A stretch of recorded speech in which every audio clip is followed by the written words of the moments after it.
بسم الله الرحمن الرحیم. السلام علیکم د لټون ټي وي ډیرو ګرانو کتونکو او اوریدونکو. امید لرم چې تاسو به ښه یئ. په نننۍ ویډیو کې به ستاسو سره د الله د یو داسې نبي واقعه بیان کړم کوم چې د یو جنگ نه پس د خپل قوم د ښار بربادي ولیده او بې اختیاره یې د خولې نه ووتل چې د دې ښار د بربادۍ نه پس به الله بیا دا څنګه آباد کړي. جی مینوالو، نن به موږ تاسو سره د حضرت عزیر علیه السلام باره کې معلومات شریکوو چې څرنګه د عبرت دپاره الله پاک د هغه روح قبض کړو او پوره 100 کاله پس یې دوباره ژوندی کړو. دا واقعه د حضرت عزیر علیه السلام ده چې د بني اسرائیلو په قوم کې یو نبی تیر شوی دی. کله چې د بني اسرائیلو سرکشیانې د حد نه ډېرې زیاتې شوې، نو الله پاک په هغو باندې خپل عذاب نازل کړو چې بخت نصر بابلي یو ظالم بادشاه و. د یو ډېر غټ لښکر سره یې په بیت المقدس حمله وکړه او 1 لاک بني اسرائیل یې مړه کړه. 1 لاک یې په ملک شام کې په کډه مجبوره کړل او دغه شان 1 لاک یې قیدیان کړه او خپل وینځې او غلامان یې جوړ کړل. حضرت عزیر علیه السلام هم په دغه کسانو کې قید شو. دې نفس دې ظالم بادشاه بیت المقدس ښار مکمل تباه کړو. سمود پس چې کله حضرت عزیر علیه السلام د الله په قدرت د دې ظالم بادشاه د قید نه آزاد شو،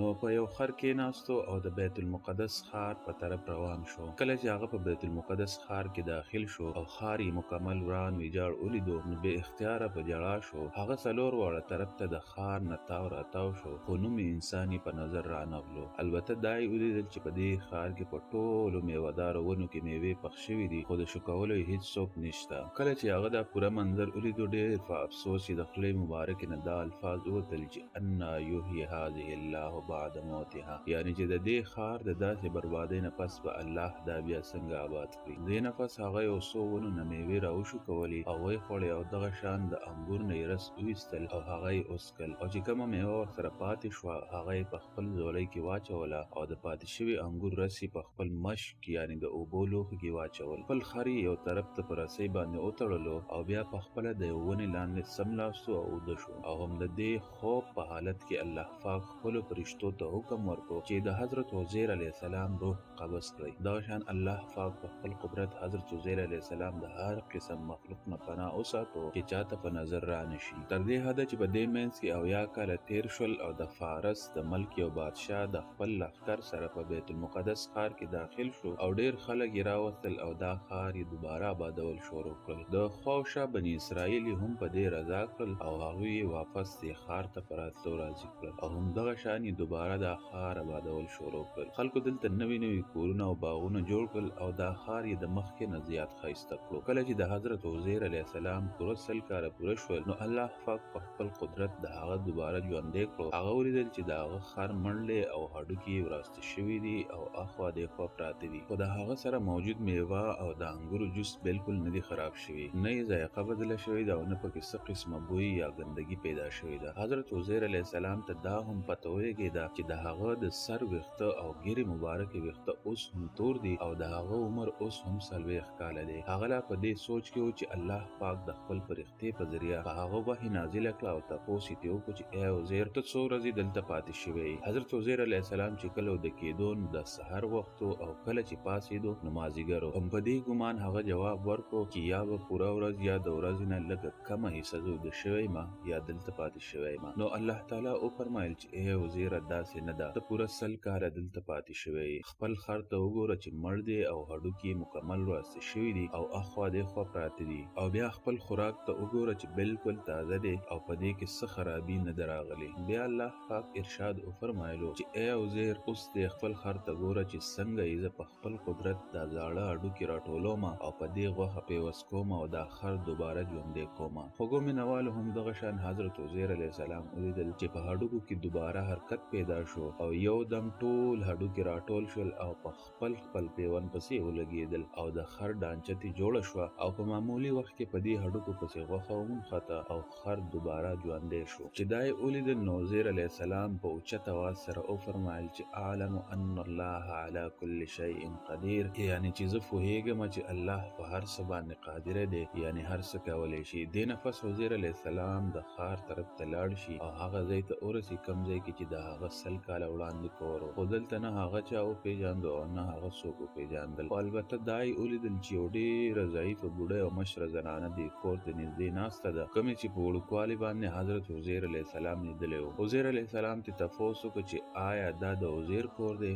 د هغې ځواب کې وویل چې بیا هغه مشرې زنانه تپوس وکړو چې څنګه دې د عزیر ذکر وکړو. د هغه خو پوره 100 کاله شوي چې ورک شوی دی او دې سره هغه بوډۍ یا چې کومه زنانه وه هغه په ژړا شوه. عزیر علیه السلام ورته جواب کې وویل چې هم زه عزیر یم. هغې بوډۍ وویل چې سبحان الله، دا څنګه کیدی شي چې ته عزیر یې؟ عزیر علیه السلام وفرمایل چې الله پاک 100 کاله زما روح قبض کړی و او زه مړ وم، بیا یې زه دوباره ژوندی کړم او هم په دې وجه زه دوباره خپل کور ته راغلم. په دې خبره هغه بوډۍ وویل چې عزیر خو د کمال نه ډک و او د هغه به هره دعا قبلېده. که ته رښتیا عزیر یې نو زما په حق کې دعا وکړه چې زما د سترګو نظر واپس راشي او زما فالج هم ټیک شي. دغه شان عزیر علیه السلام دعا وکړه او دعا سره د دې بوډۍ د سترګو نظر هم ټیک شو او فالج یې هم ختم شو. کله چې دې بوډۍ عزیر علیه السلام ولیدو نو ویې پیژاندو او ویې ویل چې زه ګواهي کوم چې ته یقینا عزیر علیه السلام یې. همدغه شان هغه بوډۍ عزیر علیه السلام د ځان سره کړو او د بني اسرائیلو کوڅې ته داخله شوه. اتفاقا په دغه ورځ د بني اسرائیلو ډېر خلک په یو مجلس کې راجمع شوي وو او په دغه مجلس کې د عزیر علیه السلام زوی هم ناست و چې د هغه عمر 118 کاله و. د هغه یو څو نوسي هم دلته ناست و چې هغه بوډاګان شوي وو. هغې بوډۍ زنانه په دغه مجلس کې شهادت تیر کړو چې ای خلکو دا عزیر علیه السلام دی. خو چا د دې بوډۍ په خبره یقین ونه کړو. په دې کې د دې زوی وی چې زما د پلار د دواړو اوږو په منځ کې یو مسه یعنې خنځه وه، کومه چې د سپوږمۍ په شکل وه. همدغه شان عزیر علیه السلام خپل کور ته ویسته نو هغه خنځه موجوده وه. بیا ترې خلکو پوښتنه وکړه چې حضرت عزیر علیه السلام ته تورات په یادو معلوم و، که ته په رښتیا عزیر علیه السلام یې نو موږ ته زباني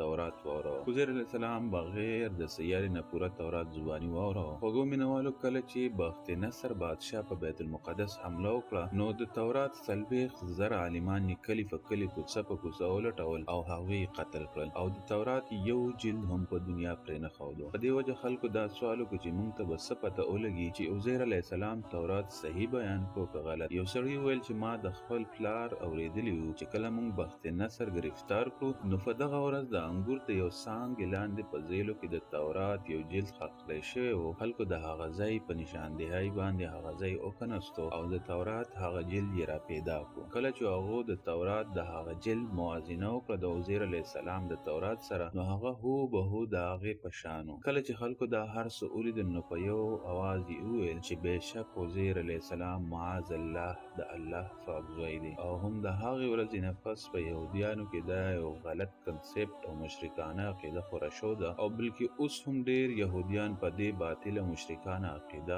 یقین لري چې عزیر علیه السلام معاذ الله د الله پاک زوی دی. ګرانو مینوالو، امید لرم چې دا اسلامي واقعه به ستاسو خوښه شوې وي. که تاسو اوسه پورې زموږ چینل لټون ټي وي نه وي سبسکرایب کړی، مهرباني وکړئ لټون ټي وي سبسکرایب کړئ چې پر روان وخت کې بیا هم تاسو ته داسې اسلامي او معلوماتي ویډیو ملاویږي. ویډیو خپلو ملګرو سره شیر کړئ او په کمنټ کې د خپلو خیالاتو اظهار وکړئ.